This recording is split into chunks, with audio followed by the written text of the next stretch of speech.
nggone sepatu boot ape lah apa iki yo? Iya yo cah, iki ape ngresiki kandang. Wayah udan ngene iki kandange kaya ler-leran cah. Nek ora nggo sepatu ngene dadi kaya petelan ning sawah. Ruane akeh ndang digaruk isik. Lho, malah wedhuse ngingeti wonge. Wegah rasane cah, tapi piye meneh ya kudu dilakoni. Delok le cah, dalane kaya ler-leran tenan leh. Malah grimis terus. Bar gua luruane saiki genti karek nyapu kandange. Iki mang tak lakoni bar aku mulai dodol cah. Dodol mider. Koma langsung ganti gawe nyapu kandang.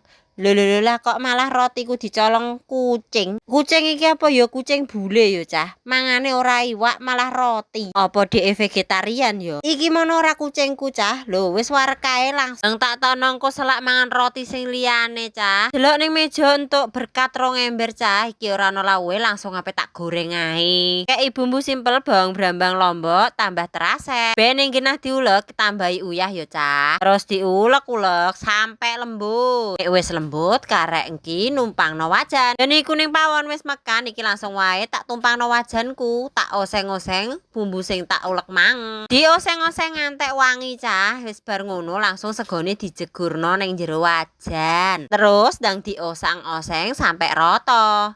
Piye cah, aku wis kaya bakul sego goreng ta urung? Timbang ora ana cokotane, segone digoreng ae lho. Dari Mas Bojo, lawane iki kok nyampur pisan ning sego goreng cah.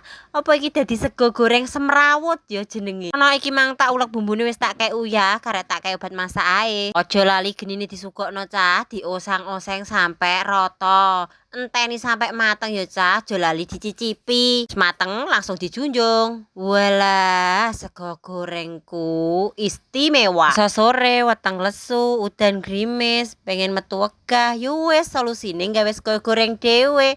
Wis cukup tak tumpangi tempe ngene, wis kena gawe mangan cah. Apa iki jenenge gak menu low budget cah? Kowe nek pengen ndang gawe dhewe ya cah?